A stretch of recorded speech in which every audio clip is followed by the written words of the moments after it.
My father-in-law changed his will the day before he died, and now I understand why everyone tried to keep me away from the reading. For 8 years, I thought I knew exactly where I stood in the family hierarchy. Dead last. My husband's relatives made it crystal clear from day one that I wasn't good enough for their precious boy. They had wanted him to marry his college sweetheart, a surgeon's daughter with the right bloodline and bank account. Instead, he chose me, a bartender from the wrong side of town who wore thrift store dresses to their charity galas. At family dinners, my mother-in-law would seat me at the kids' table with my husband's teenage cousins. During holidays, I got the broken chair that wobbled and the smallest portion of everything. When I tried to contribute to conversations about current events or books I'd read, they'd change the subject or talk over me like I hadn't spoken. When I miscarried our first pregnancy at 12 weeks, my sister-in-law actually said, "Maybe it's for the best. Some people aren't meant to be mothers." She said it while filing her nails, not even looking up. My husband defended me when he was around, but his job in medical device sales required constant travel. 3 weeks out of every month, I endured family events alone, smiling through their passive-aggressive comments and outright insults. For my birthday one year, my mother-in-law gave me a gift certificate for etiquette classes. The card read,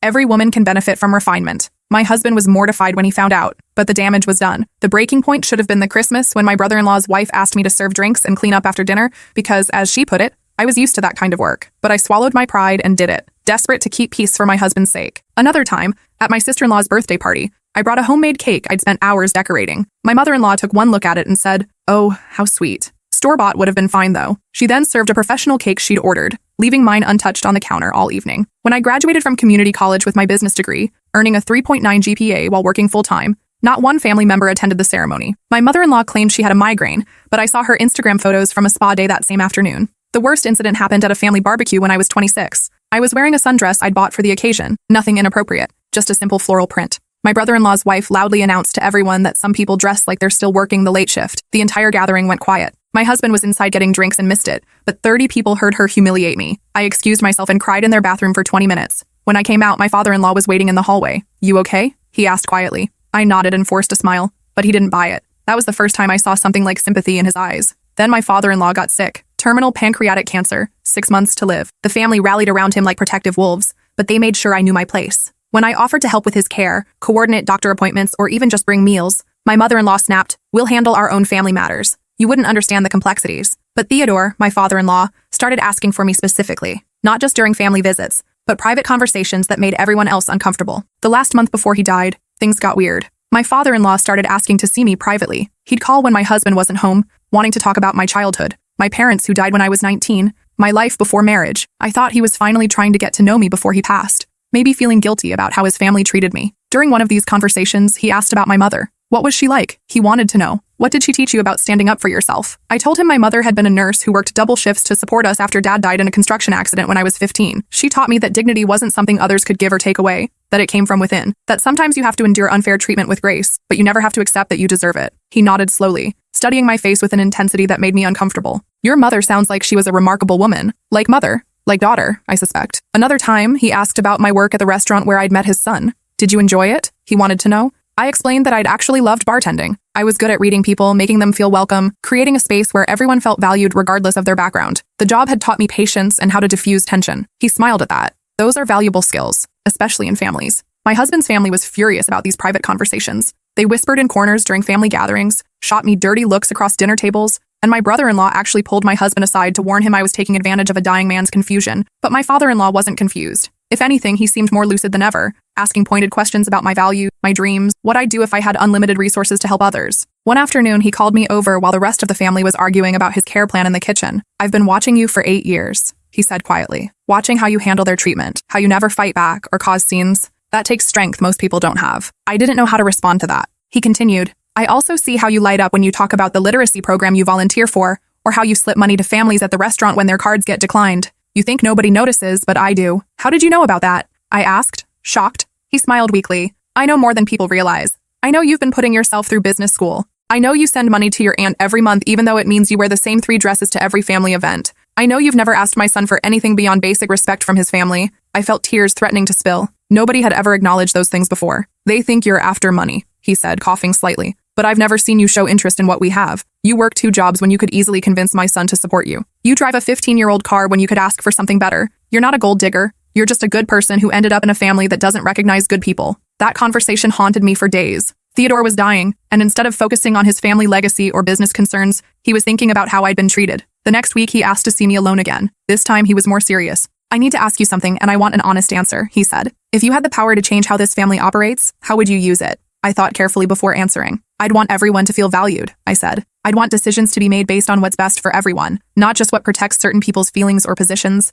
even if it meant revealing uncomfortable truths. Especially then, I replied. Lies protect the wrong people and hurt the innocent ones. He nodded approvingly. That's what I hoped you'd say. When my father-in-law passed on a Tuesday morning, they planned the entire funeral without consulting me. I found out the time and location from a neighbor who'd seen the obituary. At the service, they seated me 3 rows back while his golf buddies and business associates got front row seats. I watched my husband deliver a beautiful eulogy about the man who raised him, and I cried for the loss of the only family member who'd shown me kindness in his final weeks. After the service, as people were sharing memories, Theodore's longtime foreman approached me. Mr. Theodore talked about you a lot these past months, he said quietly. Said you were the only one who understood what really mattered. He wanted you to know he saw your worth, even if others didn't. The will reading was scheduled for the following Friday. My husband assumed I wouldn't be invited since I wasn't blood family, but the lawyer specifically requested my presence. When my mother-in-law heard this, her face went completely white and she had to sit down. That's when they started their desperate campaign to keep me away from that appointment. First, my sister-in-law called with a fake family emergency. Her daughter had supposedly broken her arm at school and needed someone to watch her other kids while she went to the hospital. But when I offered to meet her at the emergency room to help, she quickly said they had it handled and hung up. The story fell apart when I saw her daughter posting Instagram photos from cheerleading practice that same afternoon. Next, my brother-in-law showed up at our door with brochures for a luxury spa weekend. His treat, he said, looking nervous and sweating despite the cool weather.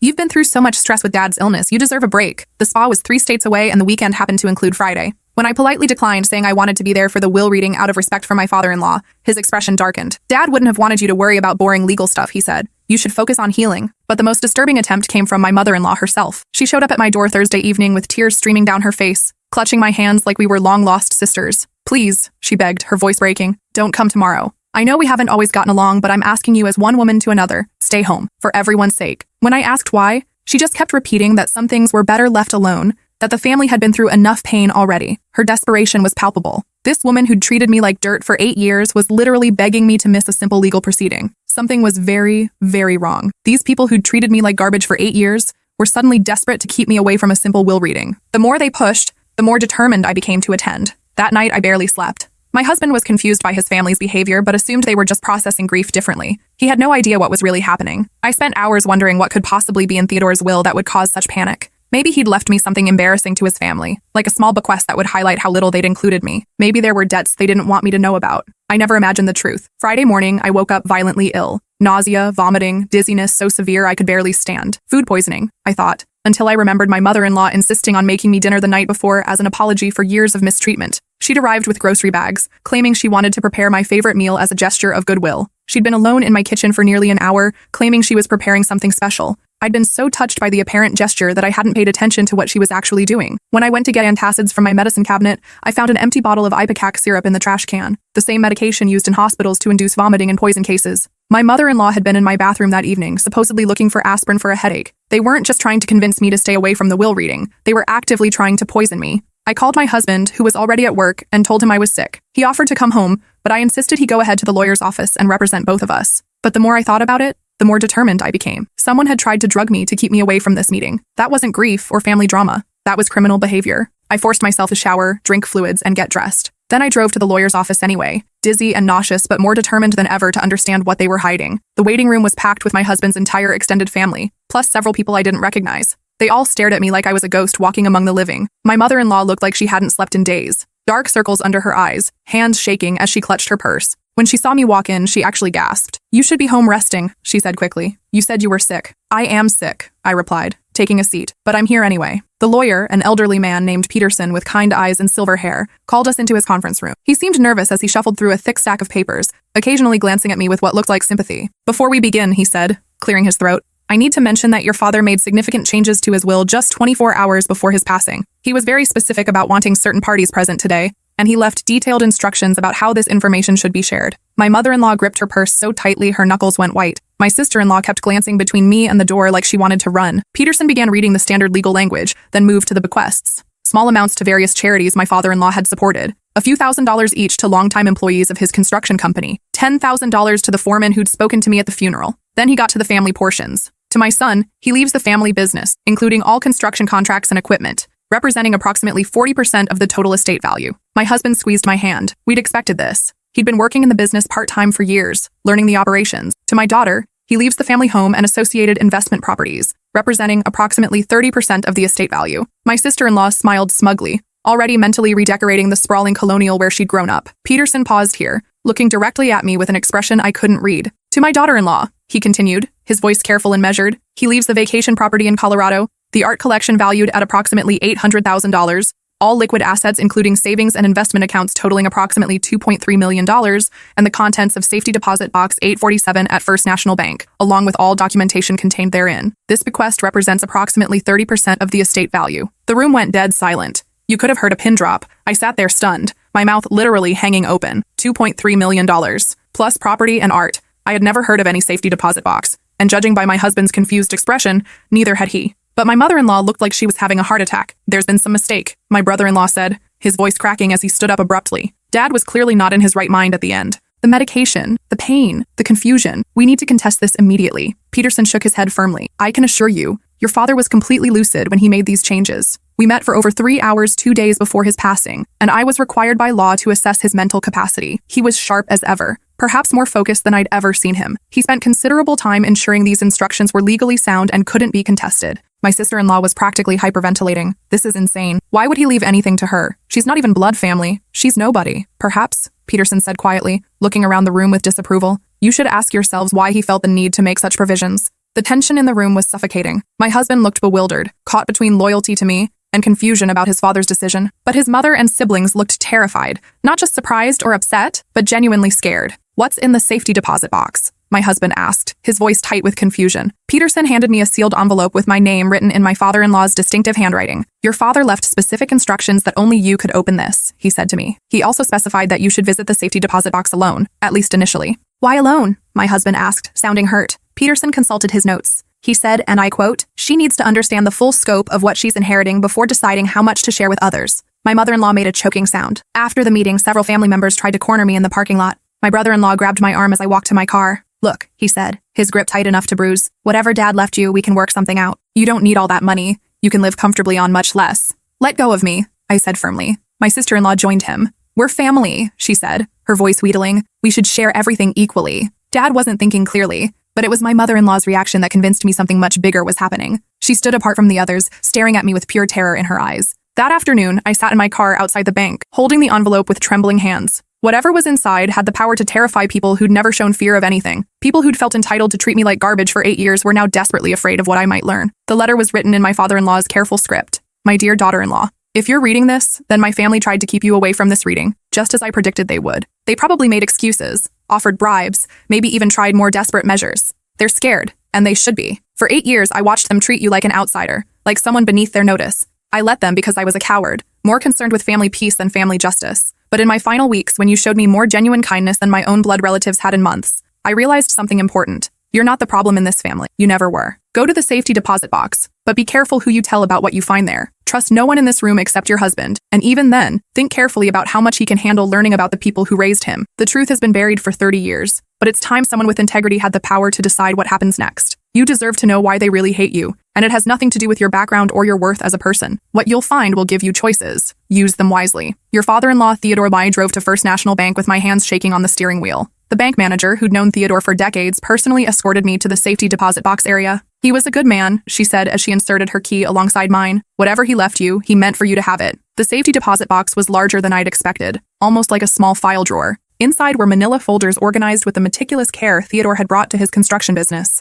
Each folder was labeled and dated, containing documents that went back decades. The first folder was labeled Family Medical History and contained records I'd never seen before. My mother-in-law's medical files from 1995, including detailed notes about a radical hysterectomy performed due to complications from advanced cervical cancer. The surgical report was explicit: complete removal of reproductive organs due to aggressive cancer spread. The oncologist's notes mentioned that the patient had been informed she would never be able to carry children naturally. The operation was performed in March 1995. My mother-in-law had been physically unable to have children since 1995, but my husband was born in April 1997. The second folder contained private investigator reports from 1996 and 1997. Theodore had hired a professional surveillance company to document his wife's activities during that period. The photographs were damning. My mother-in-law entering motels with different men on various dates, long embraces in parking lots, intimate dinners at restaurants across town where she wasn't wearing her wedding ring. The investigators had been thorough. They'd documented times, locations, license plate numbers, and even obtained receipts from hotels and restaurants. My mother-in-law had been having multiple affairs throughout 1996, and early 1997. The final photograph in the series showed her with a man I didn't recognize, but the investigators' report identified him as Detective Raymond Torino of the County Police Department. The photos of them together were dated throughout 1996, with the last one taken in January 1997, just 3 months before my husband's birth. The third folder contained the bombshell that explained everything: a DNA test from 1998, comparing Theodore's genetic material to my husband's.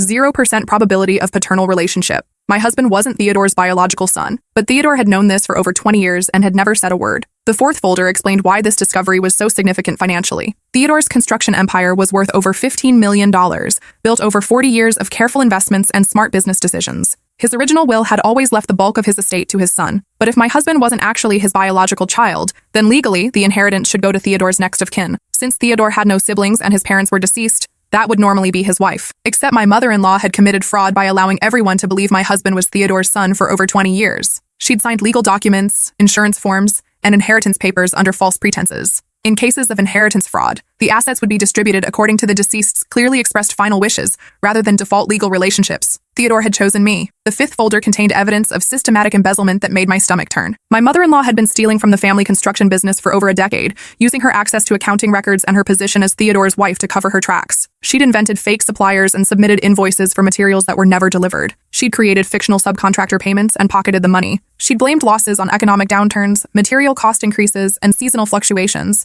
but the evidence showed she'd systematically siphoned nearly $3 million over 12 years. Theodore had discovered the theft 6 months before his death and had been quietly documenting everything. The sixth folder was the most disturbing of all. It contained documented evidence that Detective Torino, my husband's biological father, had been feeding my mother-in-law confidential information about ongoing police investigations. She'd used that information to tip off certain business associates, allowing them to avoid arrests and keep their illegal operations running. Drug dealers had been warned about upcoming raids. Human traffickers had moved their operations just hours before police arrived. Violent felons had fled town with advance notice of warrants being issued. My father-in-law had discovered that his wife was not only an adulteress and embezzler, but also an accessory to police corruption that had let dangerous criminals escape justice. People had been hurt, maybe killed, because crimes had gone unpunished due to advance warning. The seventh folder contained financial records showing exactly how my mother-in-law had used her stolen money. Expensive vacations to Europe that she'd claimed were business trips for the construction company. Designer jewelry worth hundreds of thousands that she'd said were gifts from grateful clients. A secret investment account in the Cayman Islands containing over $2 million.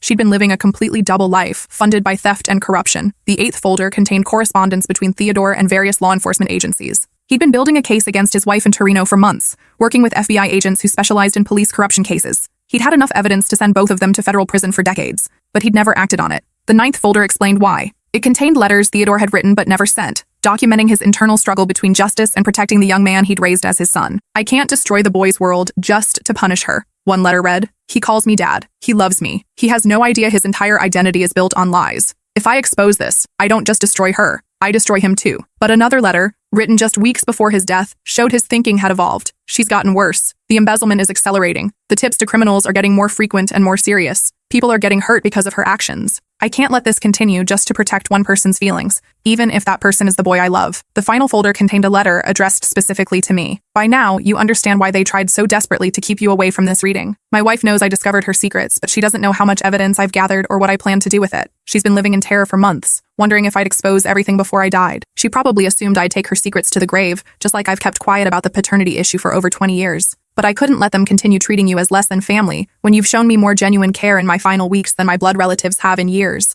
You held my hand during chemotherapy appointments when they were too busy with their own lives. You brought me homemade soup when they sent store-bought flowers with their names on cards. You listened to my stories about building the business when they only wanted to discuss their inheritance. More importantly, you've shown me who you really are when you thought nobody was watching. I know about the money you slip to struggling families at the restaurant. I know about the literacy program where you volunteer every Saturday morning. I know about the elderly neighbor whose groceries you buy when her social security runs short. You're not the gold digger they've painted you as. You're not the social climber they've accused you of being. You're simply a good person who happened to marry into a family that doesn't recognize good people. You have several choices now. You can expose everything and claim what's legally and morally yours. You can use this information to demand better treatment while keeping the family secrets. You can walk away from all of it and start fresh somewhere else with the resources I've left you. Whatever you decide, know that someone finally recognized your worth. The business is profitable and well-run despite my wife's theft. The properties are valuable and will only increase in worth. You could build something meaningful with these resources, something that honors the values I've seen you demonstrate. But remember this, power corrupts. And absolute power corrupts absolutely. Don't become like them in your quest for justice. Use this opportunity to be the person I believe you are. Your father-in-law, Theodore P.S.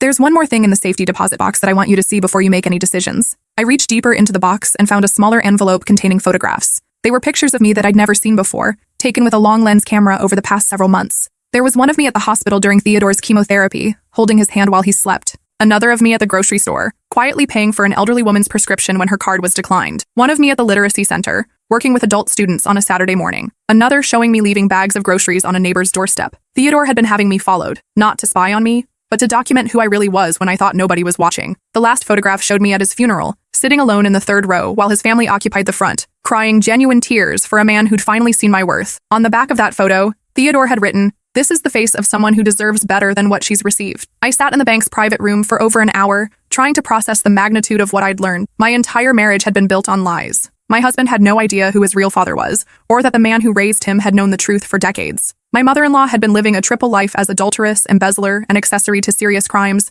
that had hurt innocent people. And now I held the power to destroy them all, or to forge a completely different path. The bank manager knocked gently on the door. "Take all the time you need," she said. "Mr. Theodore left instructions that this room is yours for as long as you need it today." When I finally got home that evening, my husband was waiting with a concerned expression and a glass of wine. "How did it go?" he asked. "What was in the safety deposit box?" I looked at this man I'd loved for 8 years. The man who defended me against his family's cruelty whenever he was around. The man who had no idea his entire identity was built on deception. "Just some old business documents," I said carefully. "Your father wanted me to understand the family finances better." That seemed to satisfy him for the moment, but I could see questions forming in his mind. He was a smart man, and he'd start putting pieces together eventually. That night, I lay awake staring at the ceiling, holding copies of everything I'd made at the bank before leaving. I could call lawyers in the morning, start proceedings that would unravel decades of fraud and corruption. I could claim the inheritance that was legally mine and watch my husband's family lose everything they'd built on lies. Or I could find a third option, something Theodore might not have considered when he'd planned this revelation. The next morning, my mother-in-law called before I'd even finished my coffee. Her voice was shaking so badly I could barely understand her. "I was wondering if we could meet," she said, "to talk about the will reading, about whatever Dad left you." I could hear the desperation in her voice,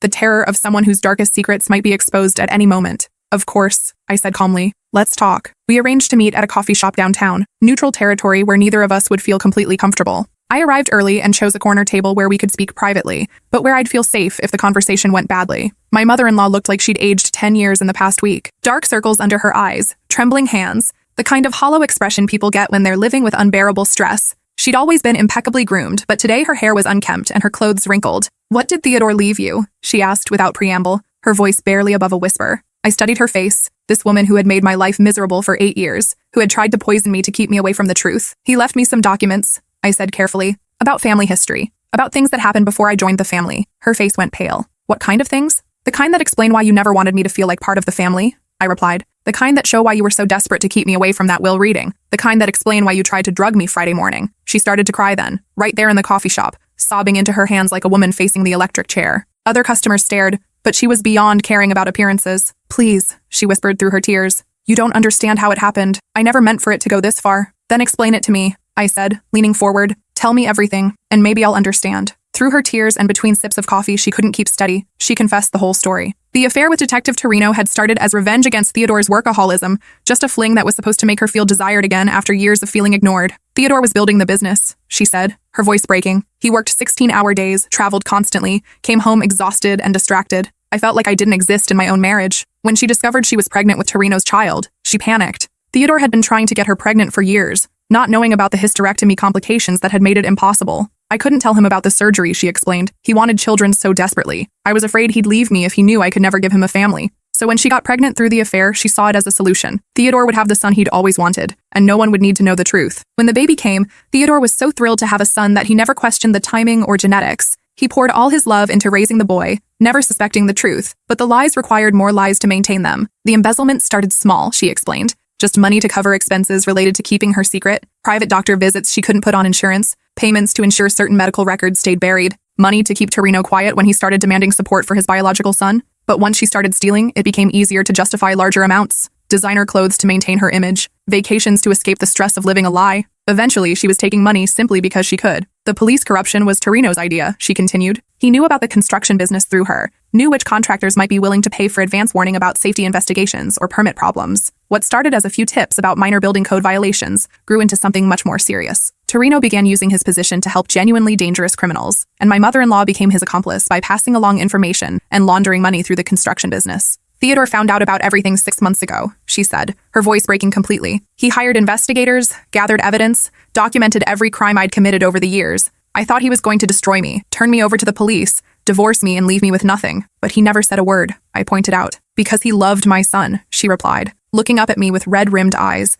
The boy he raised from birth, the young man who calls him dad and carries his name. Theodore didn't want to destroy his world just to punish me, but he was willing to let me make that choice after he died. She nodded, miserably. He said you deserve to know the truth about us, that you deserve to decide what happened next. He said 8 years of watching us mistreat you had convinced him that you had better judgment and stronger morals than anyone else in the family. The irony was overwhelming. This woman who'd treated me like I was worthless had just confessed that her dying husband thought I was the most trustworthy person in the family. What happens now? She asked quietly, resigned to whatever punishment I chose to impose. I thought about Theodore's warning not to let power corrupt me, about my husband's innocent love for the father who'd raised him, about the victims of crimes that had gone unpunished because of police corruption. I thought about the $3 million that had been stolen from a business built through honest work. I'm going to give you the same kind of choice Theodore gave me, I said finally. She looked up, confused and hopeful. Option 1. I turn everything over to the authorities today. You go to prison for embezzlement, fraud, and accessory charges. Torino probably goes down too, along with everyone else in your corruption network. Your son learns that his entire identity is built on lies, and that the father he loved knew the truth but chose to protect him anyway.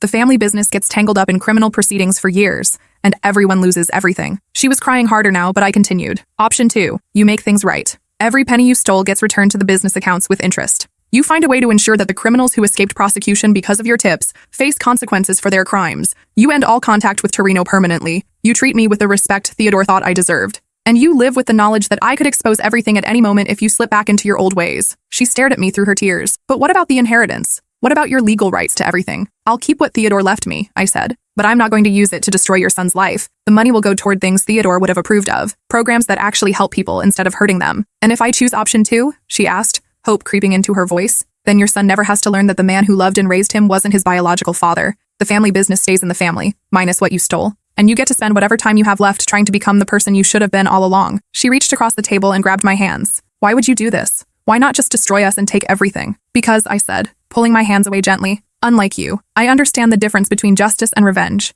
And because Theodore was right about one thing, power should be used to build people up, not tear them down. But I continued, my voice hardening. This isn't forgiveness. This is a business arrangement. You get one chance to make things right. If you ever treat me badly again, if you steal another penny, if you even look at me wrong at family dinners, I will burn your entire world down and not lose a minute of sleep over it. She nodded frantically, understanding that this was mercy with conditions attached. How long do I have? She asked. 6 months to return the money, 3 months to start treating me like family, and you have until tomorrow to decide which option you're choosing. That night, she called and agreed to option 2. The transformation that followed was remarkable and disturbing in equal measure. Over the next few weeks, my mother-in-law became the most attentive, respectful person I'd ever encountered. She called to ask my opinion on family matters. She invited me to lunch to discuss holiday planning. She even offered to help me decorate our apartment. My husband was amazed by the change, but attributed it to grief processing and guilt over how she treated me in the past. He was so happy to see his family finally accepting me that he never questioned why the transformation had been so sudden and complete. The money started appearing back in the business accounts through a complex series of transactions that my mother-in-law's accountant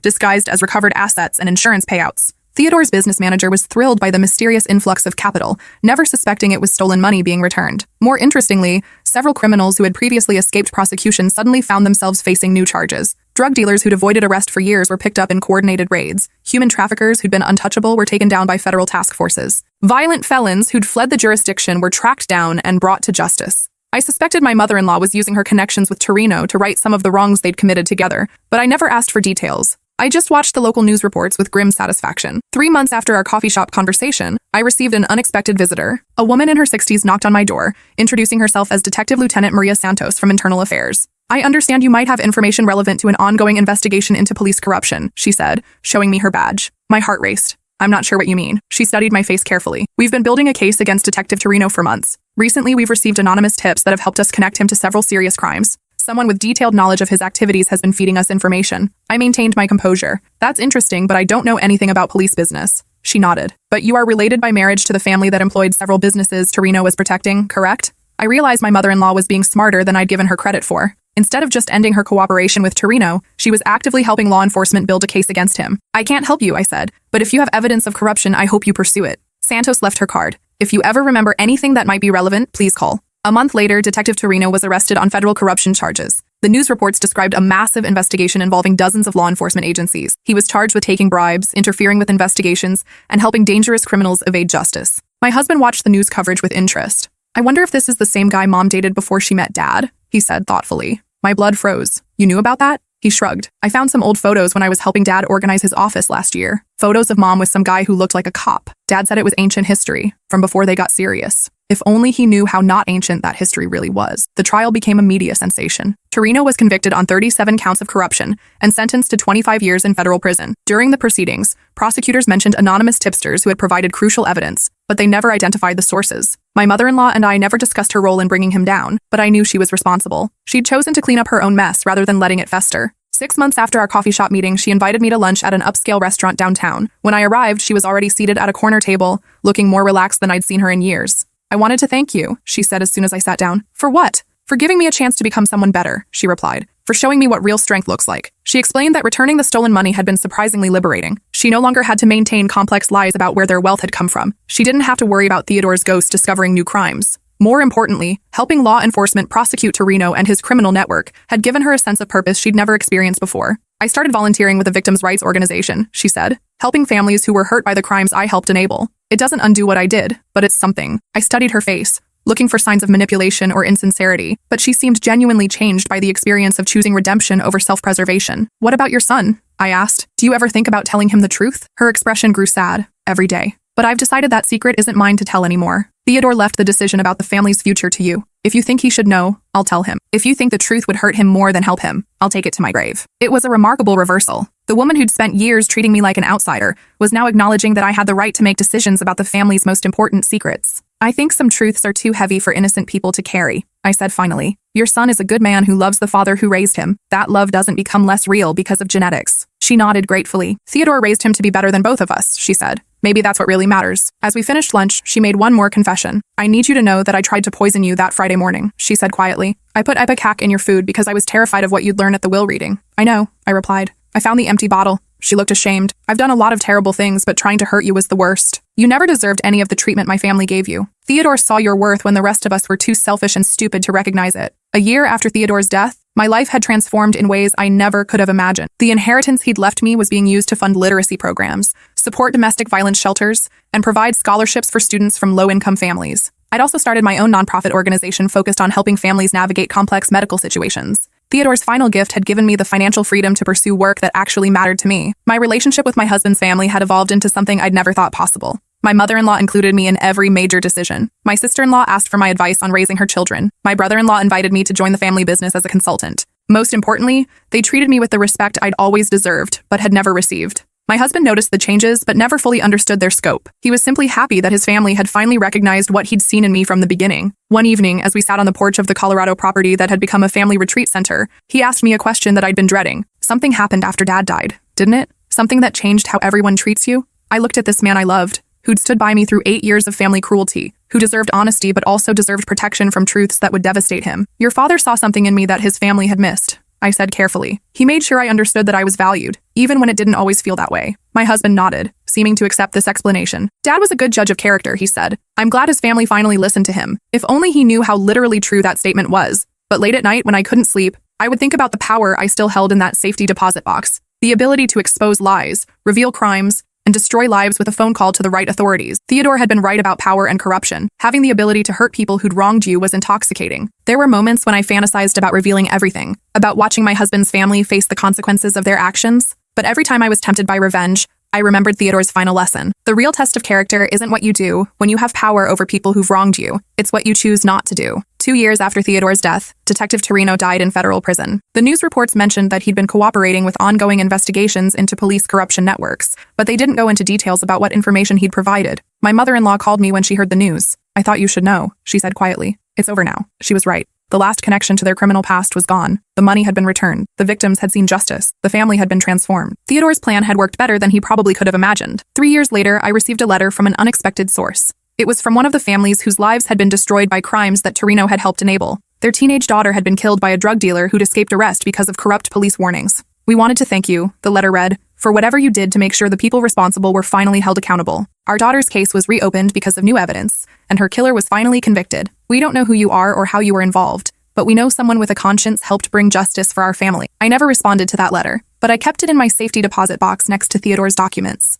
A reminder that sometimes the hardest choices lead to outcomes we never could have predicted. At Christmas dinner that year, my mother-in-law stood up before dessert was served and raised her glass for a toast. "I'd like to make a toast," she said, her voice steady and sincere. "To family. Real family isn't just about blood or marriage certificates. It's about the people who see our potential for goodness even when we can't see it ourselves. It's about second chances and the courage to become better than we were." She looked directly at me. Some of us took far too long to recognize the treasure we had among us. But better late than never. My husband squeezed my hand under the table, beaming with pride at what he saw as his family finally accepting me completely. After dinner, as I helped clear dishes in the kitchen, my mother-in-law pulled me aside for a private moment. "I want you to know that your mercy has been the greatest gift of my life," she said quietly. "You could have destroyed everything, but you chose to help us become better people instead." I nodded, loading plates into the dishwasher. "Theodore was right about power," I said. "It reveals who we really are when we have choices to make." She was quiet for a moment, then asked the question I'd been expecting for 3 years. "Do you ever regret not exposing everything? Not claiming the full inheritance that was legally yours?" I thought about it as I rinsed wine glasses. "No," I said finally. "I got something better than money or revenge.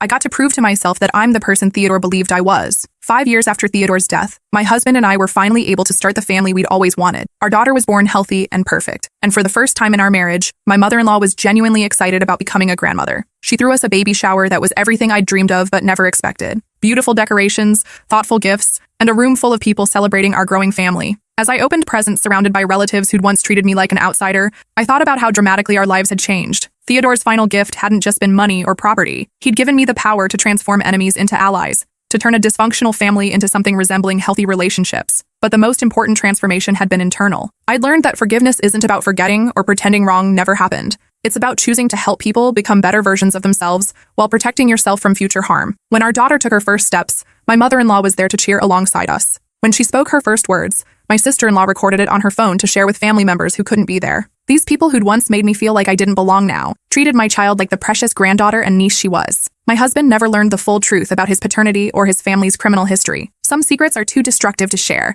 especially when the people involved have genuinely changed their behavior. But he did learn something important about the power of second chances and the importance of treating everyone with dignity and respect. 10 years after Theodore's death, I received an invitation to speak at a conference for nonprofit leaders. The organizers had heard about the work I'd been doing with literacy programs and victim support services. During my presentation, I talked about the importance of using resources responsibly and the power of choosing mercy over revenge when dealing with people who've wronged you. After my speech, a young woman approached me with tears in her eyes. "My family was one of the ones your programs helped," she said. "We were going through a really difficult time, and the literacy program gave my mom the skills she needed to get a better job. The scholarship fund helped me go to college. I just wanted to thank you for seeing our worth when nobody else did." I thought about Theodore's letter, about how he'd seen my worth when his own family couldn't, about how that recognition had given me the power to extend the same grace to others. That night, I called my mother-in-law to tell her about the conference. She listened with genuine interest, asking thoughtful questions about the programs we'd funded and the lives we'd been able to change. "You know," she said when I finished, "Theodore would be proud of what you've built with his gift. You've honored his memory better than any of us could have." As I hung up the phone, I realized she was right.